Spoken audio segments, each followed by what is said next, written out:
Welcome, everyone, and thank you for joining this Albert Shanker event, AFT in Solidarity with Ukraine. Today's event, AFT at Solidarity with Ukraine, will focus on the most recent experiences our panelists have had in the last year traveling to Poland and Ukraine. But the genesis of the reasons for those trips and the work they will discuss date back decades to a responsibility labor unions and people of conscience have had to promote and preserve democracy and worker voice amidst conflict. As Eric Chenoweth, who is co-director of the Institute for Democracy in Eastern Europe, has noted, most recently in a Shanker blog, the AFT's history of showing up is long-standing in Central and Eastern Europe. It dates to efforts before, during, and after World War II to save trade unionists from fascist and communist tyranny in the region. Additionally, the AFT was the most active union supporting the Solidarity trade union movement in Poland, both during the decade of martial law repression, as well as the country's dramatic transition from Soviet-imposed communism to democracy in 1988 and 89. An often forgotten legacy of the American labor movement is the role it played in aiding free trade union leaders during the war and in rebuilding the foundations of free trade unionism in Western Europe after World War II. That international solidarity helped the European trade union movement institutionalize democratic freedoms. You will see how evident the spirit of AFT's work continues to be in today's event. The attention to education, to the solidarity with Ukrainian workers, and to democracy for all from our panelists and their work. Before we get to our panel, the AFT has given us permission to play a video of the October trip President Randy Weingarten and Dr. Erwin Redliner took to Ukraine. It is our pleasure to play it now to set the stage for our panel discussion. На свій уряд, вас слухають, вас поважають, до вас дослуховуються. Тому ми і надалі просимо, щоб ваш голос звучав на рівні країни. Тому що сьогодні ми розуміємо, що без підтримки люди у нас є, які готові захищати свою країну, але без підтримки, без зброї, яка надається, сучасна перемога тоді може бути за нами. І ми розуміємо, що перемога України – це перемога усього світу. Putin terrorized people today with this wave of indiscriminate bombings throughout the cities of Ukraine. So we've been in Zamość for the last couple of hours and checking in on the people that we were visiting in Ukraine, in Lviv. And we've made a decision that we're going to go to Lviv and talk to the union leaders there, and that we're not going to let Putin get away with terrorizing people. За нашою українською традицією, наша профспілкова тут господиня, голова міської організації вчителів цілого Трускавця Марія Заміщак. І за нашою традицією хліб. Вітаємо вас на Трускавецькій землі. Бажаємо вам здоров'я, щастя і бути у нас як вдома. So our trip of solidarity and bearing witness is probably more important today than it was when we planned it. На мене нічого не залишилося. Ні дому, нічого. Ні в дітей, ні в мене. Ні в дітей, ні в мене нічого. Немає ні школи моєї, нічого не залишилося. І покинути життя. Вона не має до чого повернути. In your house, nothing is left. Підтримці всіх країн. Дуже важко зараз нам всім це переживати. Ми намагаємося вижити, намагаємося триматися. Дуже вдячні вам всім. If there's one thing you want me to tell American teachers, what is it? We would like to have peace. No war. And no war. Це є майбутнє кожної країни. Its children are, in fact, this is not a cliche, the future suffering unrelenting psychological trauma and disruption of their education will simply be many children unable to fully fulfill their potential. That is something that will be a challenge for Ukraine's future.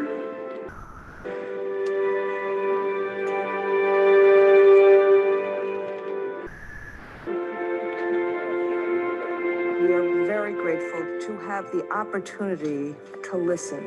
В Харкові у нас дуже страшно. І зараз у мене там залишилась сім'я, чоловік, дочка, сестра. Тут я з старенькою мамою і з двома онучками. Мое житло у меня нет. Я Сергій і моя дружина Олена, ми з невеличкого села Іванівка. Я з Харкова, я представник мистецької школи з Львівської області. Ви вже заговорили за Херсон, так? Я представниця Херсонського державного. Хотілося б сказати, що наша школа буквально за останні років 5 зробила дуже великий крок вперед. Зокрема, школа оздоблена проекторами, комп'ютерами, і кожного року це все нарощувалося. І тому наші школи дуже подобалися нашим ворогам, тому що першим чином вони туди заходили для пограбування цієї всієї техніки. Зараз всього цього немає, школи побиті, все. І де ми себе бачимо, ми все рівно себе бачимо в себе і плануємо повертатися, займатися відбудовою.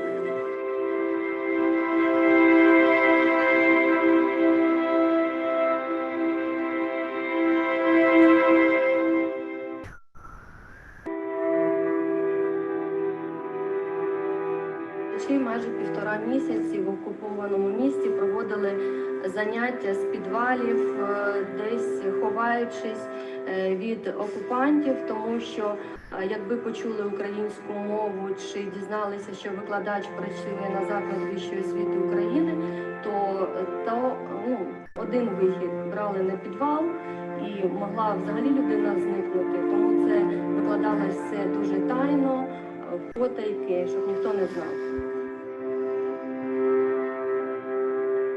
Мариуполь, это уже сон, это страшный сон. Что происходит внутри, я влюблена в этот, влюбилась в этот город, влюбилась. Я, конечно, не знаю, что будет дальше, но я понимаю, что мы живем здесь и сейчас. Уже даже никаких планов я не стою.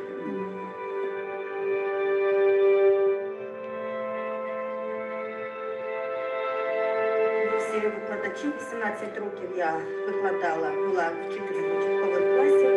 І, на жаль, з 14-го року я вже другий раз внутрішньо переміщена особа.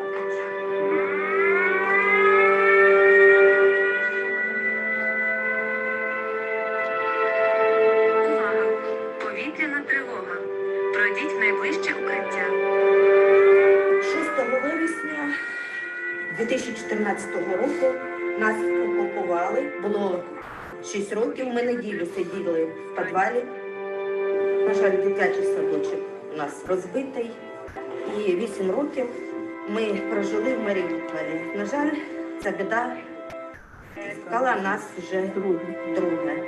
Ми у Маріуполі пробули під авіаударами, під цією бомбіжкою. Гради, мінометні очереді, ми це знали, що це таке, це можна було пережити. А ось як пішли авіаудари, це було дуже важко.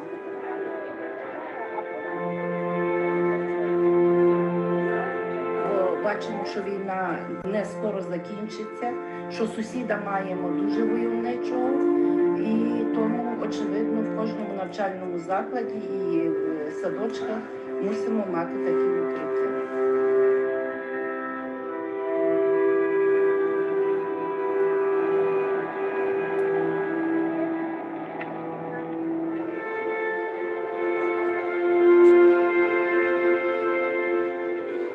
Randy Weingarten.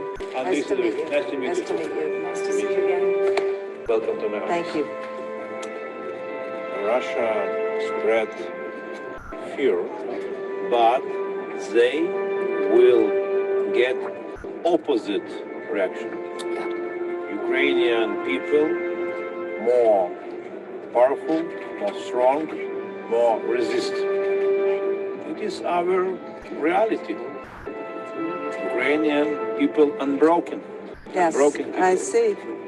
Дуже дякуємо вам, шановні колеги, освітяни, за таку потужну підтримку, тому що кожен приїзд і відвідини нас, ми відчуваємо вашу підтримку і розуміємо, що ми всі рухаємося вперед і до перемоги. We have heard you. We will not let you down. We will always, always be there to support you. We will do our best to make sure that we convey what we have seen, what we have heard, and what we have experienced. Because we do understand that you are on the front lines of democracy and freedom. Thank you. Glory to Ukraine.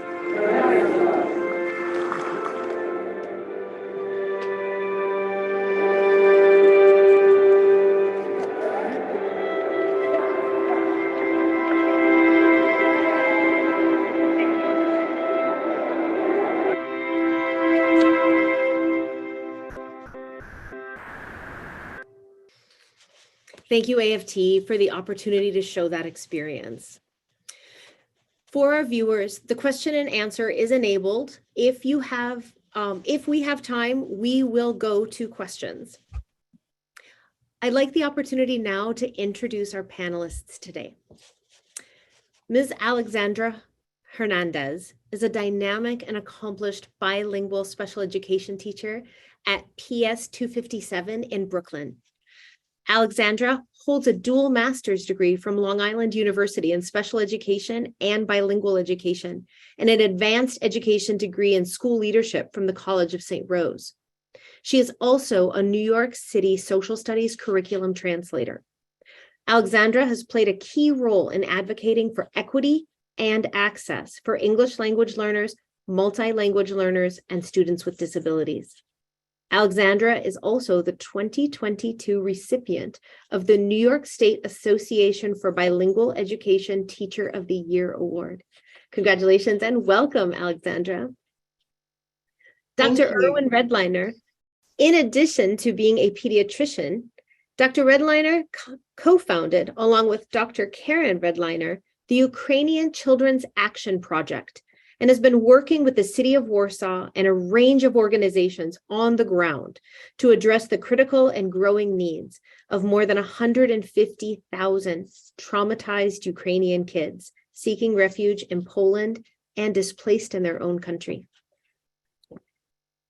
And President Randy Weingarten, who is president of the American Federation of Teachers, a union of 1.7 million teachers, paraprofessionals, school-related personnel, higher education faculty and staff, nurses and other healthcare professionals, local, state, and federal government employees, and early childhood educators. Prior to this role, she was president of the United Federation of Teachers in New York City for 11 years and a dedicated social studies teacher at Clara Barton High School in Brooklyn's Crown Heights neighborhood from 1991 to 97. President Weingarten holds degrees from Cornell University School of Industrial Labor Relations and Cardozo School of Law. She was included in Washingtonian's 2021 Washington's Most Influential People, and in 2013, the New York Observer named President Weingarten one of the most influential New Yorkers of the last 25 years. And the Albert Shanker Institute is honored to have President Weingarten serve as the president of our board of directors. Welcome to all of you. It's great to have you and very appreciative to hear from you today. Alexandra, I'd love to start with you. You are an accomplished bilingual special education teacher, and last summer you spent 2 weeks at the Koskiu Foundation summer camp for Ukrainian and Polish children. Could you tell us what a day looked like and how you spent your time with the children there? Absolutely. First and foremost, I would like to thank you, Mary Catherine, for this opportunity and the Albert Shanker Institute for the invitation. I'm very glad to be here. Well, every morning we will have a family-style breakfast, which provided us with the opportunity to build trusting relationships with the students and also with adults. We use this time to have light conversations and to get to know each other. The bright start to the day brought comfort to all of us. After breakfast, we gather in the gym where information about the daily activities were shared. The students and teachers then moved to the classroom where we started our day with a check-in. And you may ask, what is check-in? Well, check-in is central for fostering a safe, supportive learning environment. During check-in, students share their emotions. Naming their emotions help the students feel calmer. Simply describing your emotion as stressful times, especially the times in Poland, can sometimes make you feel less stressed or anxious. Checking in was an ongoing practice throughout the day, and so were words of affirmation. All lessons and activities we conducted were based on basic English skills and included fun team building games, music, art, poetry, exercise, and outdoor exploration. Our aim was to build bridges among cultures, instill the value of partnership, mutual aid, social solidarity, and peace between the youth from Poland and Ukraine. Although we had set instructional time, our day was always extended as we took turns volunteering in several daily activities and workshops that were held by Natan and by Folko Visco. And that's pretty much our day. So it went very extensive, long day and very in full with many wonderful activities and opportunities for children, not only to develop basic English skills, but also to socialize. Such powerful teaching practices and the opportunity to also carve space in a day to allow children to be children. Thank you so much for sharing that snapshot with us. Randy, that video we just showed was so moving. Thank you so much for sharing that with us and being here today. Could you tell us what did you hear from Ukrainian teachers? What did you learn from them as you spent time with them? So, first off, I cannot thank enough both Dr. Redliner and Alex, who, we know for a long time. I know both of these people for a long time. We have not done what we did in terms of many of our members going to Poland, having a experience being counselors to Ukrainian and Polish kids, and basically turning their summers on a dime to do this.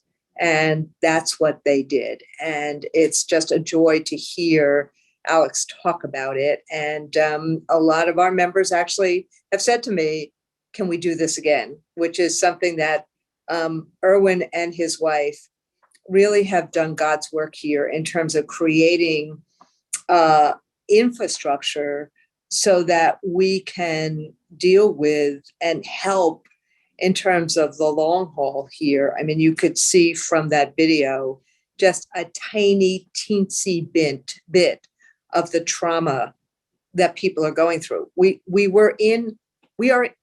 Anytime you go into Ukraine, you are in a war zone. And it just so happened that Erwin, who got there a couple of days before us, Lvov had always been fairly protected from the day-to-day combat. But when this new phase of Russia's terrorism and terrorist war started, there's no place in Ukraine that's immunized now. And the terror is not just from these missiles, but from these drone strikes. And I still have on my phone, the air defense system when those alarms start. from the various different regions. And literally it goes off on my phone 5-6 times a day. And that is what Ukrainians are dealing with all the time. So you can see some of it from the video, but what has happened since is much, much, much worse, because what Russia is attempting to do, and we'll get to this in a little while about what we want to do in response. You heard a little bit of it from the mayor of Lvov, but we need to help them get generators. But what Russia is doing is just completely disrupting and terrorizing civilian populations throughout the country, using Iranian drones to basically drop bombs anywhere around the country, but particularly in the electrical grid. So the terrorism that you just saw in North Carolina this week, with somebody, shooting up that substation, this is going on in Ukraine all the time. So it's there, it's done at the beginning of a winter to be completely disruptive of everything.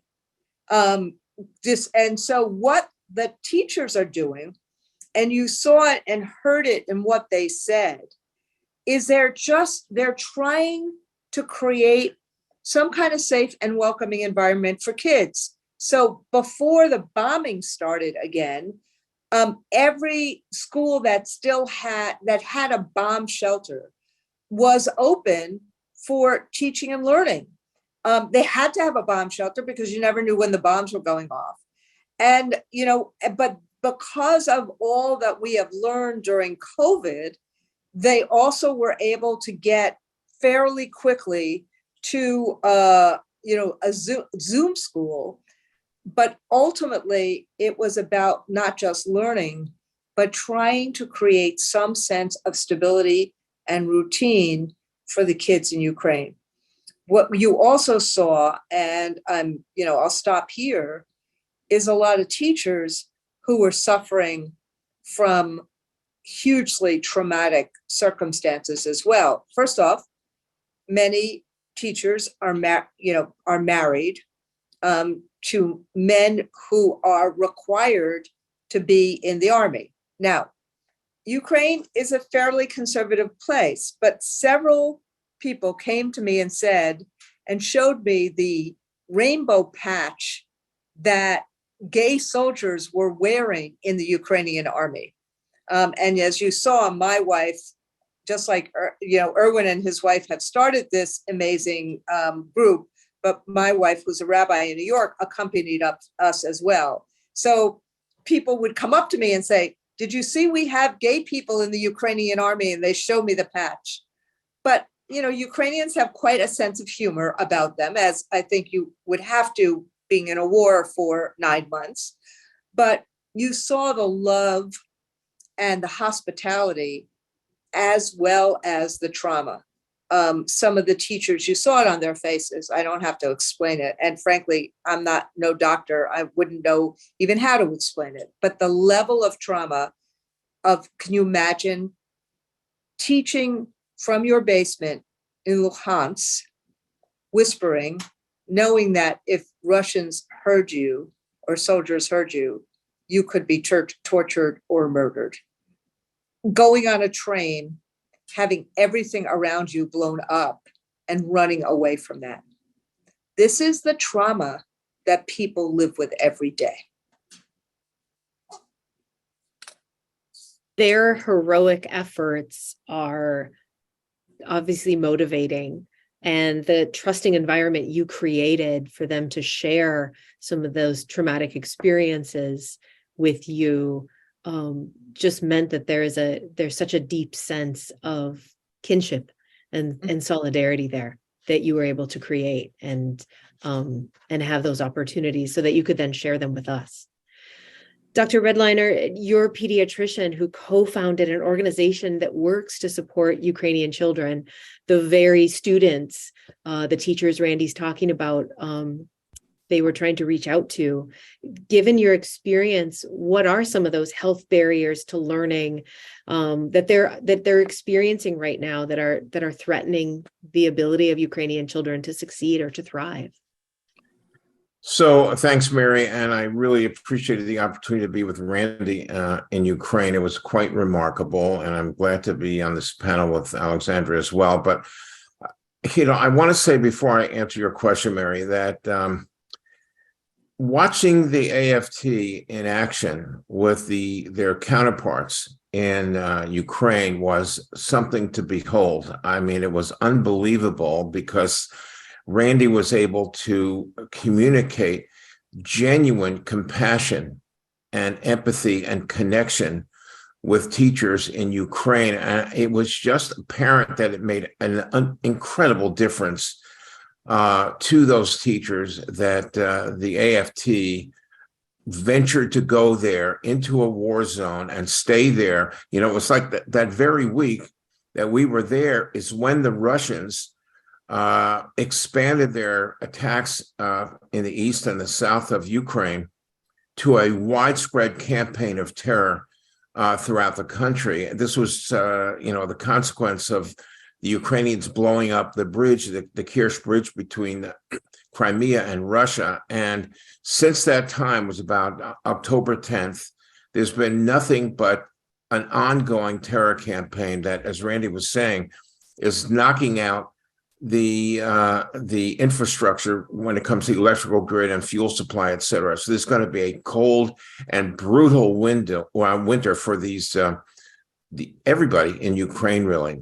So, the issue about what affects a child's ability to learn, to function in an educational environment, there are many, many things. And in the United States, we work with children who live in poverty and face other adversities. And there's a whole host of issues, medical and non-medical, children who have asthma that's not been identified and treated, and they're up all night coughing and they're falling asleep at their desks the next day, or people and children with learning disabilities who are not recognized and treated. These are the kinds of things that we have called health barriers to learning. But in Ukraine, it's a whole different situation. Here we have a massive amount of psychological trauma that these children are experiencing, as are their teachers and their parents and their entire communities. And that said, though, Ukrainians are among the most resilient and brave and defiant people I've ever seen. Life is going on as much as possible as they'd like it to be, but there's no question when children get sent to the basement of their schools because their city or town is under attack, that is a traumatic situation we can barely imagine living where we do in the comfort of the United States. And many of these children, in fact, about 2.5 million of them were displaced from the east and the south to Lviv and the western part of the country. Another 2.5 million were actually refugees outside the country. That means 5 million of the 7.5 million children who live in Ukraine have been displaced from their communities. And I don't mean a leisurely train ride from Mariupol or Odessa. We're talking about people who escape in the middle of the night because their apartment buildings are being blown up and they're running for their lives. This is children and their moms, because as Randy pointed out, the dads have basically all been drafted. So they're running with, part of their family as fast and as far as they can to the West. So the barriers to learning for these children are enormous. And as I say, very difficult for us to imagine. On the other hand, it is critical that Ukraine's teachers, with whatever support we can afford them, do not leave their posts. And you can imagine what this must be like. A lot of those teachers have their own children that they're worried about. But if Ukraine doesn't allow the continuity or do whatever they have to do to allow the continuity of education of Ukrainian children, we're going to have a lost generation from the war and the terror campaign that's being mounted by Russia. They have to be in some kind of learning environment. It is absolutely critical. And the fact that they're doing this in the environment of a war is absolutely extraordinary. And just seeing that film was a really poignant reminder of what is actually going on there and the experience that we had in Ukraine with the AFT. I appreciate your perspective so much, just offering that that professional dedication to Ukraine's children, to complement the attention that and the support that Ukraine's teachers and educators need. What a powerful combination of allyship. So thank you for sharing that. The experiences all of you. Let me just, Mayor Catherine, yeah, let me no, absolutely. also add to what Erwin said. Sorry, we're all friends here. So Erwin is Erwin. You know, please, that goes for you, Mary. I'm Erwin, and we'll drop the doctor for now. Unless you have an appointment with me, you don't have to call me back. You're perfect. And you're a little too old for my practice. Yeah. But you know, they did say to us, the union, you know, to Erwin's point, you know, we were trying to figure out whether or not, given the state of bombing, you know, were we going to be, should we go into Ukraine? Would we be a burden? And you know, there were many, and since Erwin had been there already, in between you know, being in the shelter or bomb scares, he and I were talking, and Karen and I were talking, and we were talking to our colleagues in Ukraine, and they basically said to us, everybody's coming to Lviv. Everybody who can come is coming. And you could see that room was full. And what they said to us after the first night, the second night, they said it was so moving. It was such a shot in the arm for them that we were there. And frankly, not just us, and that Erwin and Karen were there, and that there was a sense of, between the education issues and in between educators and doctors, that we cared. And that first night that we all, many of them stayed up. They hadn't seen each other between COVID and the war. They hadn't seen each other for 3 years, many of these reps. And it was, they kept saying over and over, not only were you not a burden, you really helped us psychically by showing that you cared. And that said a lot to me. And they said the same about, you know, the camp experience that kids had had. Sorry, I just wanted to add that. I think that's a wonderful addition. That moment in the video where someone mentions to you that every visit lets them know they're not forgotten, and that they're seen and heard, and you are helping carry their voices to all of us is a potent one. And it really, all of your reflections just now and that video and that comment, Randy, all help us better understand what the stakes are and the support Ukrainians need. I'd love, Randy and Erwin, I would love to hear you talk about your perspective on what they need to get through winter. Randy, you already mentioned, I think Erwin, you mentioned it too, the Russian attacks are intensifying. And at the same time, it's getting colder, and it's getting harder to live in Ukraine. In your perspective, what do they need to get through winter? Randy, would you like to start? And then Erwin, we could go to you. Get myself off mute. Sure. Look, I mean, the mayor said this to us. The mayor of Lviv said, when he talked about unbroken resilience and survival, he talked about the need for generators. But I think that you see that there is a real need for generators all over the country.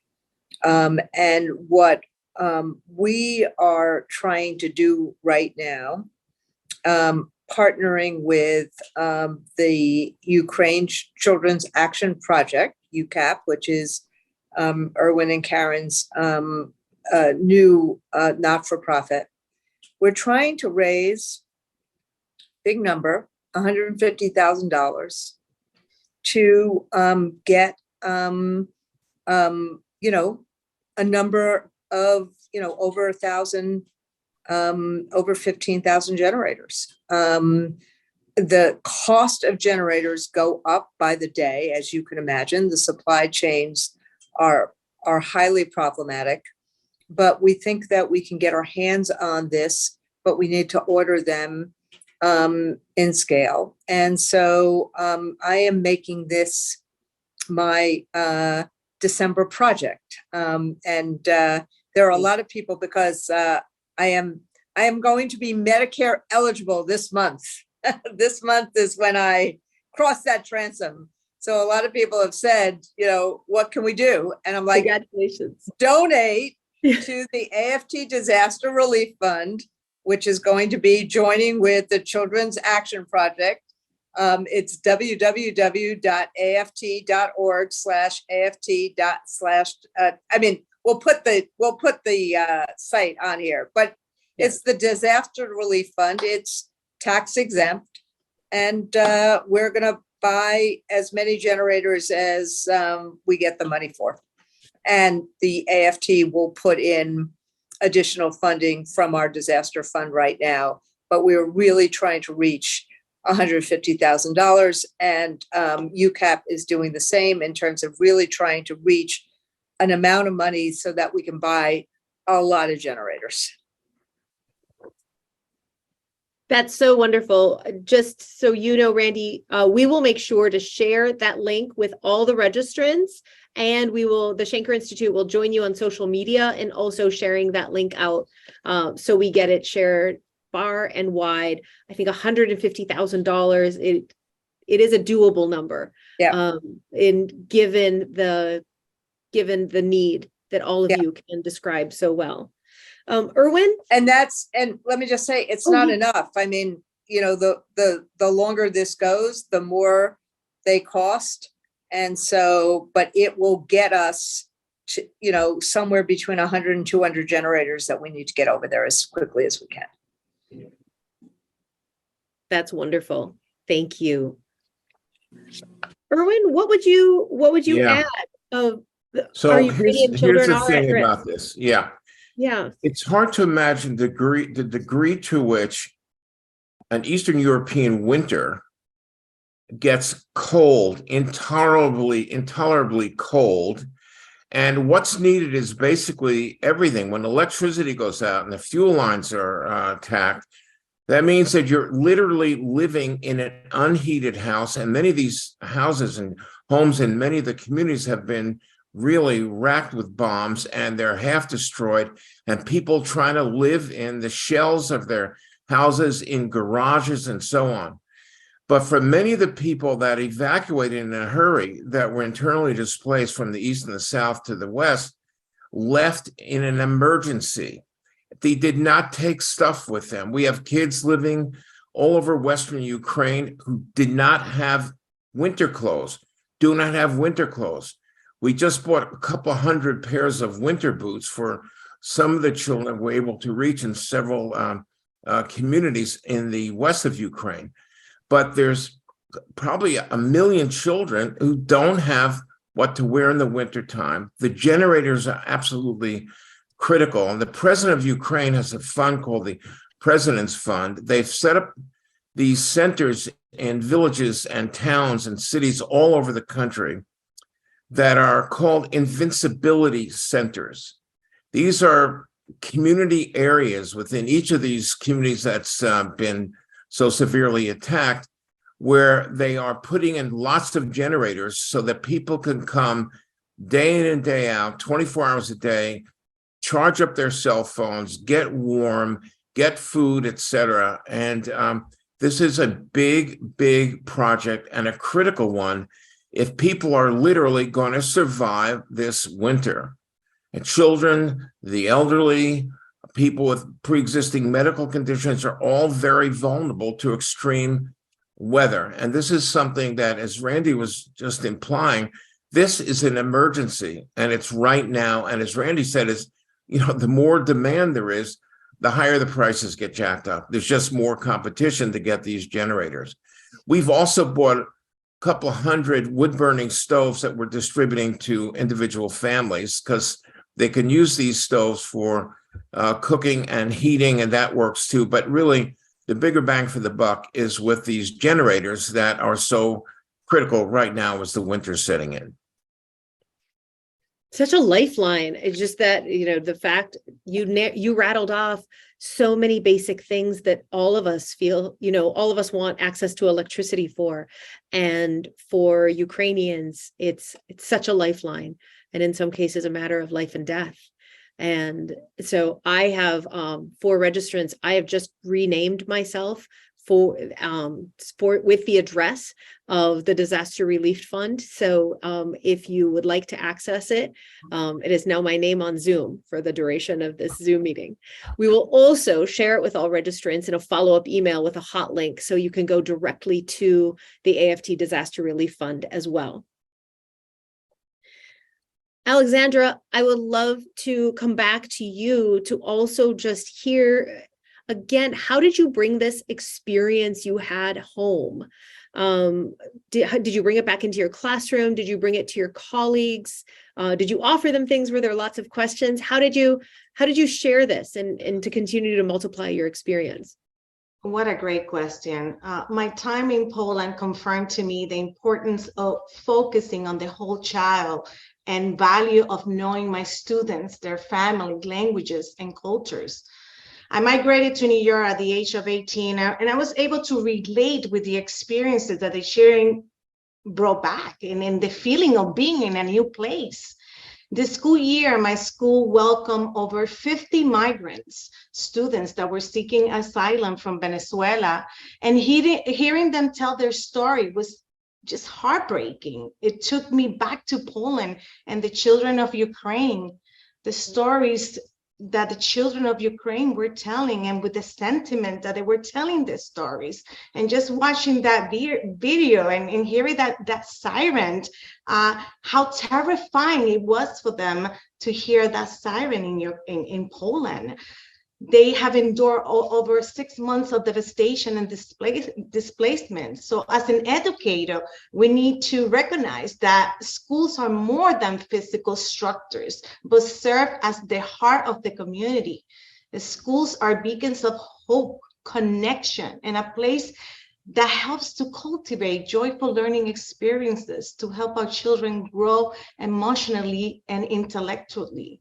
So yeah, my children and my colleagues were just, what's the word, overwhelmed, heartbroken, also to hear the stories that I told them about Poland and the children of Ukraine. Thank you so much for sharing that. I'm sure it's an experience you will continue to share out and reflect on yourself. Your voice really means a lot to me. Dr. Redliner, you've mentioned this, Erwin, my apologies. You've shared a little bit of this already, going into some of the generational trauma Ukrainians are experiencing right now. What are some of those threats to their well-being and the future of Ukrainian children as you do this work? So, by the way, just a quick word about Randy and the AFT's project in raising money for generators. And one of the things that Randy's talked about is helping every school in Western Ukraine, in the Lviv area, to get a generator so school can continue. And the things that Alexandra was pointing out about the importance of the schools functioning is undoubtedly a primary need there. So keeping those schools warm so kids can stay in the classroom and the teachers can teach is really critical. So as far as the generational consequences, Karen and I believe there are 2 main things that will create a lost generation of children who experience war or terror. One is educational discontinuity. So if something happens, whether it's a COVID pandemic that's keeping kids out of school or being in a war zone, once you start interrupting for long periods of time, the schooling of a child it gets increasingly more difficult to remediate that loss of educational continuity. And the second factor is persistent psychological trauma that's not identified and treated. So you can imagine kids going for an extended period of time, highly traumatized, perhaps grieving for lost loved ones and the loss of their communities and homes.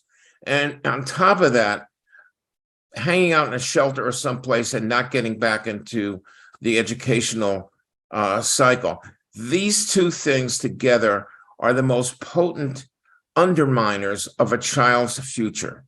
Loss of education, educational continuity, and persistent psychological trauma. And to me, Mary, those are the two big things that we need to focus on, which is one of the reasons that for Karen and me, finding this partnership with the AFT has been, and with Randy and personally and particularly, has been such a godsend for us.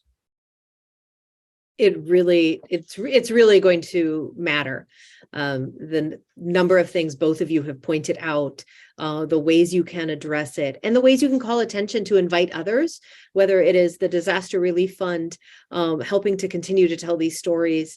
All of us can play a role because of the partnership that you have established.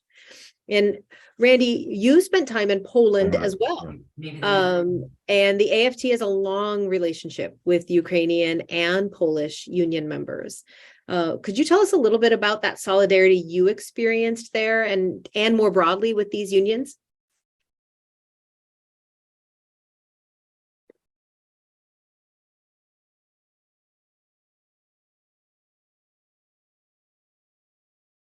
Oh, we need you to unmute. Sorry. We haven't done that in a long time. Right. So there's a long history of, the AFT and its work internationally. Mm-hmm. And as this is the 25th year of the Schenker Institute, and you're heading it with such aplomb. This is the vision of the Schenker Institute has been, what do we do nationally and internationally in the cause of freedom, in the cause of democracy, in the cause of labor, in the cause of public education. And I won't, but if you think about all of that and all of that in terms of what the AFT has done, give an example. The Solidarność movement, which was in Poland, in Gdansk, the AFT was one of the groups that very much helped Lech Walesa and others, have the resources. We are involved right now with the unions in Iran who are fighting the oppression in Iran. We have been involved at length on child labor for many, many years. We were involved in the anti-apartheid movement in South Africa. So what ultimately happened here, the closeness with us and the Ukrainians, is that in 2014, so this is separate and apart from the fact, and that my grandparents actually came from Ukraine, Kamnitz-Podolsk, as did many Jewish Americans. But in 2014, during the Orange Revolution, while Maidan Square was still in flames, the teachers' union headquarters was bombed. We think by Russian separatists, but no one really knows. And there was still this huge fight about whether the Ukrainians would have self-determination or whether a puppet installed government from Russia would still hold sway. And they won, the Ukrainians won that fight, but EI, the Education International, sent a group of us to Ukraine in solidarity. and it included the head of the Education International, which is our umbrella group that the Ukrainian Union and we and the Polish Union, Teachers Union are all part of. And it was the head of the Polish Union and the head of the Lithuanian Union and myself and the head of EI who came from the Netherlands.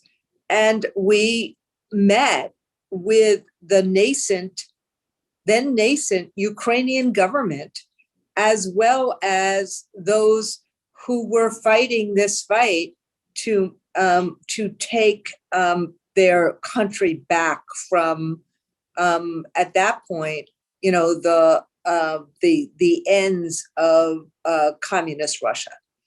And so we have had this very long, we've had a pretty long history with them, as well as a long history with the former unions or the former republics of the Soviet Union, where their unions went from Soviet control to trying to be independent unions.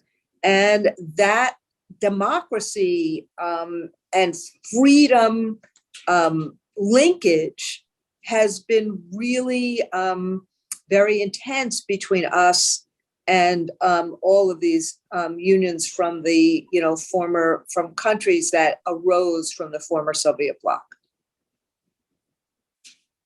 Thank you so much. Alexandra, I have to ask you, how do you just had a chance to give this great experience, and now you just heard Randy talk about this deep history, this really meaningful history.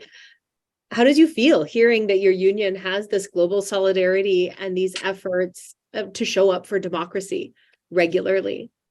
What a great question. It makes me feel very proud to be part of AFT. AFT has always put the needs of the children first, and that holds dear to my heart. It is important that we stand together for global unity, education, and justice for the betterment of mankind all around the globe. AFT advocacy has had a global impact, and it was important to show solidarity and show up for democracy. Our union puts into practice by helping people that are actively fighting to maintain that democracy. Right now, Ukraine. As teachers, we need to commit to stand ourselves outside our own classrooms and school communities. And when there's a call for action, we must show up. I believe that a threat of democracy anywhere is a threat to democracy everywhere. The war in Ukraine is an example of dictatorship trying to take over democracy. Yes, we must show up. Randy's call for action is a call to all of us, and we need to show our support and show up.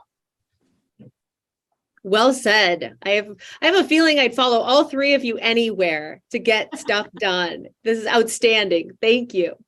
I see we only have a few minutes left, but I want to make sure. Mary, I just wanted to add one thing. Yes. And I'm just inspired by both of these panelists, but I want to say that teachers are my mother was a sixth grade teacher for decades, but teachers are so critical to the maintenance of democracy in the world. This is like, you're in the heart of it. And it is really important that teachers are given the tools that whatever they need to hang in there and continue to do this absolutely central function. One of the things that Karen is leading a team of people from Columbia University and developing an online training program for teachers to help them deal with classrooms full of psychologically traumatized students. And because every teacher in Ukraine and in Poland are having to deal with this incredible problem that is really a situation that every teacher is experiencing now there. And the AFT has been actually helping us in fine-tune this online program, and we're really grateful to them, and we'll be working with them on this project. But teachers need the tools and teachers can function to be the stalwarts, the leaders of the democratic movement as things proceed in this very complicated world. Thank you so much for that. As we move forward, as both of you have mentioned, winter is coming. There is a great question in the Q&A about, when the war is to end, hopefully soon. What is this road ahead? What needs to be done to reconstruct schools? What is the near-term road ahead with winter? What is this long-term road ahead with reconstruction and rebuilding the lives of our children and our families in Ukraine? Randy and Erwin, I'd love to hear some of your thoughts about the road ahead. So just even in terms of the amount of schools that have been destroyed, I mean, I think I have this somewhere. There's over 250 schools that have been destroyed. These are numbers from about a month ago. 2,400 have been damaged. A lot of the new school construction that was had, if they were in Russian occupied areas, the Russians pilfered everything. The number of houses that have been destroyed, the infrastructure that has been destroyed, there's going to have to be a very big, just like, what happened in Europe in the aftermath of World War II, a very big Marshall-like plan to rehabilitate and to rebuild. But that's really different. That's easier than the long-term trauma issues that, Erwin has been talking about, and that we understand now.